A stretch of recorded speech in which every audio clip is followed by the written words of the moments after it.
Ministri i Mbrojtjes i Kolumbisë, Pedro Arnulfo Sanchez, ka njoftuar se autoritetet kolumbiane kanë arrestuar në Eldorado International Airport shtetasin kosovar Arjan Luka, i cili kërkohej nga Kosova pas arratisjes nga burgu ku ishte dënuar për veprat penale, vrasje e rëndë dhe shkaktimi rreziku të përgjithshëm. Sipas ministrit kolumbian, Luka dyshohet se gjatë periudhës 2023-2026 ka udhëtuar në shtete të ndryshme duke përdorur dokumente të rreme dhe një identitet alternativ serb me qëllim që t'u shmanget autoriteteve ndërkombëtare dhe drejtësisë. Hetimet tregojnë se midis viteve 2023 dhe 2026 ai lëvizi nëpër vende të ndryshme duke përdorur dokumentacion legjitim në një identitet alternativ serb, duke u përpjekur t'i shmanget kontrolleve ndërkombëtare dhe veprimit të drejtësisë, ka deklaruar Sanchez. Ai ka vlerësuar operacionin si dëshmi të kapaciteteve të Kolumbisë për bashkëpunim ndërkombëtar dhe kontroll të migracionit. Ky rezultat tregon se Kolumbia ruan aftësi efektive për bashkëpunim ndërkombëtar dhe kontroll të migracionit përballë kërcënimeve globale. Mirënjohja ime për oficerët dhe autoritetet tona të policisë, të cilët me profesionalizëm dhe koordinim ndërkombëtar vazhdojnë të mbrojnë sigurinë dhe ligjshmërinë, ka shkruar ministri kolumbian. Arjan Luka ishte dënuar për vrasjen e Fidan Shabanit në vitin 2012 në Pej. Ai ishte arratisur nga burgu në Kosovë në vitin 2019.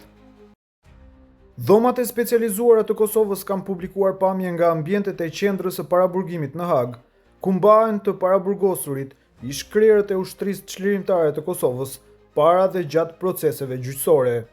Në pamjet e publikuara shfaqen hapësirat që përdoren nga të paraburgosurit në përditshmërinë e tyre, përfshirë palestrën e fitnessit, ambientet e qëndrimit ditor ku ata mund të socializohen me njëri tjetrin, si dhe dhomat e dedikuara për takime me familjarë dhe vizitorë.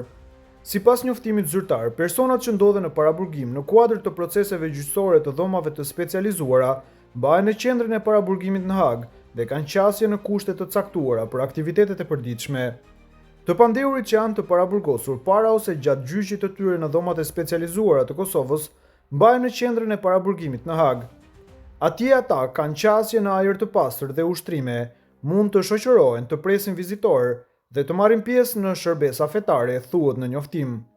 Institucioni ka bërë të ditur gjithashtu se paraburgimi aplikohet vetëm në raste kur konsiderohet i domosdoshëm dhe kur ekziston rreziku i konsiderueshëm që i pandehuri mund të ndikojë në procesin gjyqësor. Në njoftim, theksohet se masa e paraburgimit vendoset për të parandaluar situata të mundshme, si friksimi i dëshmitarëve apo ndikimi ndaj tyre. Paraburgimi para ose gjatë një gjyqi bëhet vetëm kur është e nevojshme për të parandaluar një rrezik të konsiderueshëm. Për shembull, rreziku që i pandehurit të përpiqet të friksojë ose të ndikojë në dëshmitar, vijon deklarata. Po ashtu, dhomat e specializuara kanë sqaruar se statusi i paraburgimit rishikohet rregullisht nga gjyqtarët kompetent.